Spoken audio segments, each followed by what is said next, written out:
Guyana Mission, January 2020.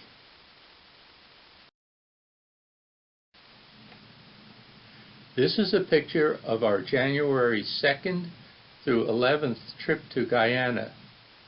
15 of us from 6 different states. When we landed in Guyana, we split up into 2 different groups, one going to Warapoka and one going to Baramita. 8 team members went to Warapoka and 7 to Baramita.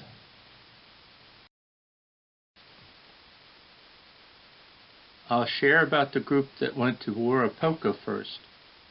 This picture shows them getting ready to get into a boat that will take them across the Essequibo River. I've been told that it's a 26-mile trip. It takes about 45 minutes. This is a picture of a similar boat. We have been blessed with a covered boat in the last 5 or 6 years.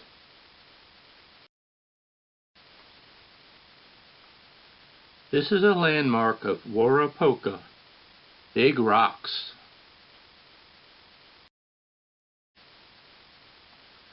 This is a picture of the pastors and lay people that Pastor Brian Tyndall and Pastor Darrell Taddy taught, trained, and encouraged from the Warapoka area. Rob Bloom from Texas led the carpenter group, adding a 2nd floor to this church. Tanglewood Church in Sebring furnished the money for the expansion.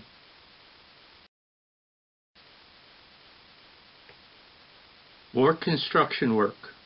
Rob said that the local men worked really well with his team.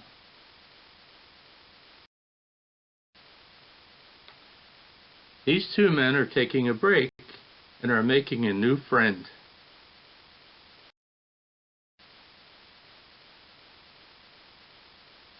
Lois, the only lady on the team, sure did her part of labor as shown in this picture.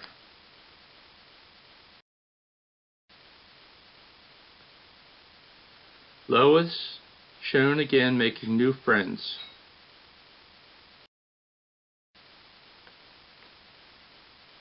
This is a common sight, seeing young girls and women washing clothes. Notice the wood paddle on the right. When the clothes are really soiled, they use this paddle to beat the dirt out of them.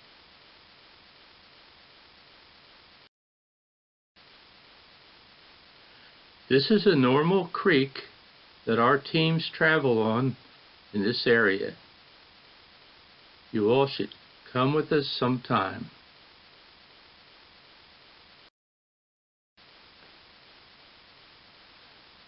These macaws are pets, and our teams see them most every trip.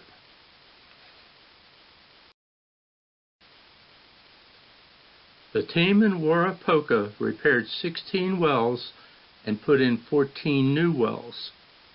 They left several repair kits and new pumps to be installed later. A new pump just installed.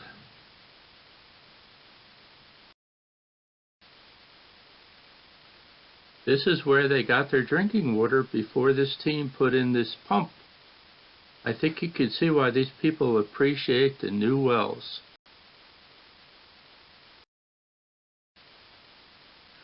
This is our team that went to Baramita.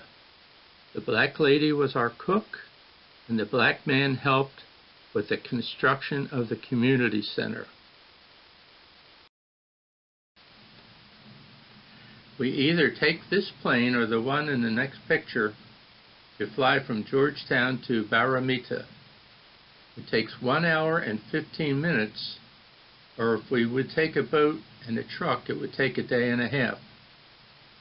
The disadvantage is that it costs $2,000 each way to carry in 3,000 pounds. We can take in 10 or 11 people with luggage each trip.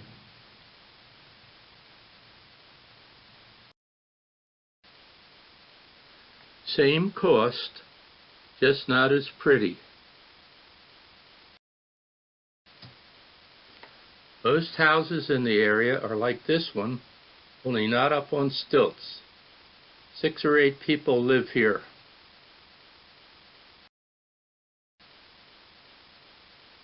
I followed Pastor Bill and these 2 boys 2 hours on this kind of paths to greet families and deliver little girls and boys clothes.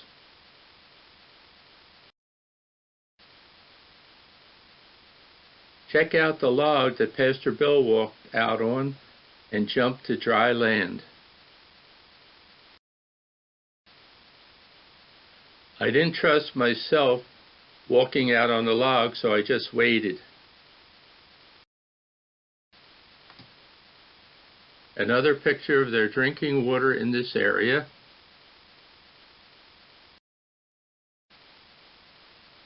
Gary Dunwoody from Indiana preparing for a new well close to the old water hole.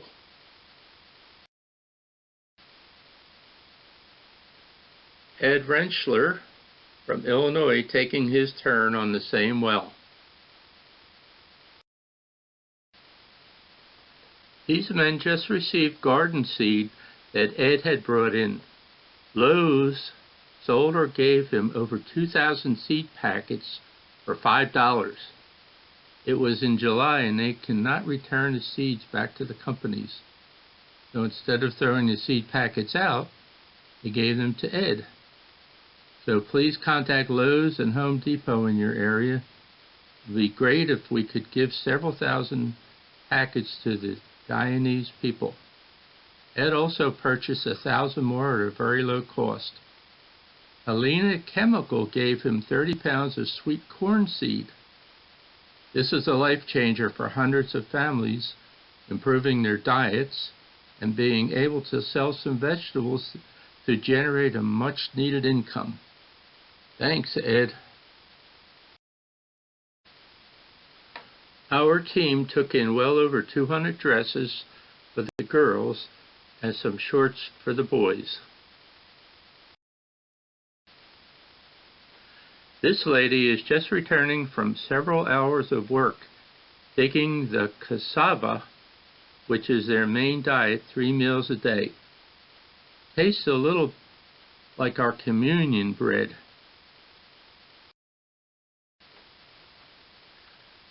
This young lady is shredding the cassava to make the bread.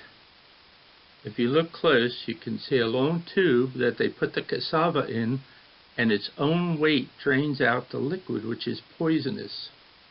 It's okay because I didn't get sick. For some reason, our team members didn't take a very big helping. Matt Miller, proving to us he can handle a machete. He's clearing the area where we will be putting an outhouse.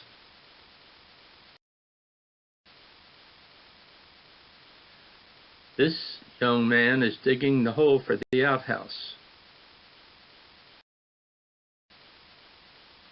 It's hard to believe, but this is the first and only outhouse in this area for 15 families. Our team did get a door and roof on before we left.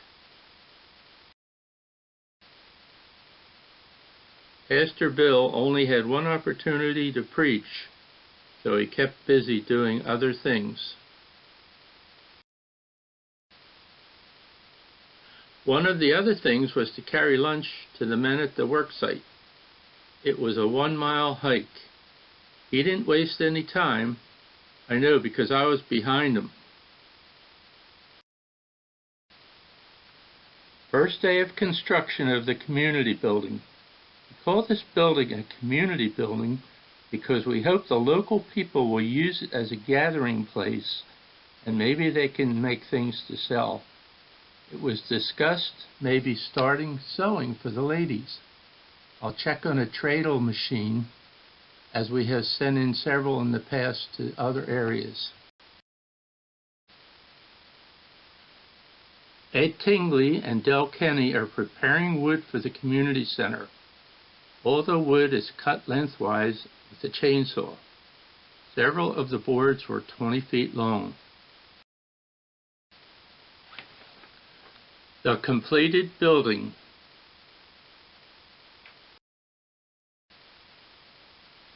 We were able to dedicate this building before we left. Pastor Bill was able to share Christ with these people, and several indicated they wanted to accept Christ as their Savior. I am confident that our team's efforts had a life-changing effect on them.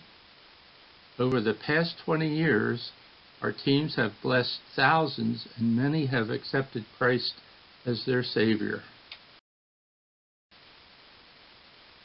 This is the local health clinic.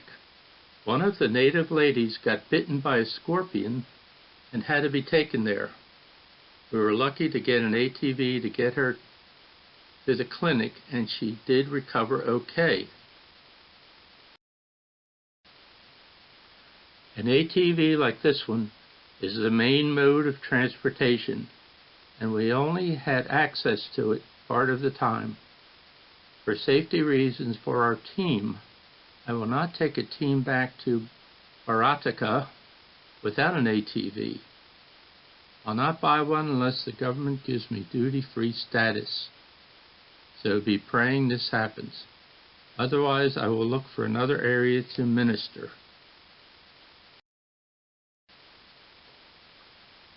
Over the past 49 years, Ruth Ann and I have made well over 50 mission trips to different parts of the world, and she has accompanied me 95% of the time. 10 years ago, she had a heart attack when we got home from Guyana, so she doesn't travel to Guyana anymore.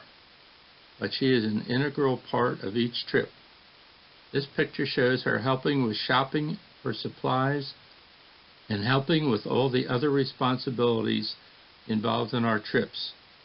So I thank God for her and all the people that had accompanied me on these trips.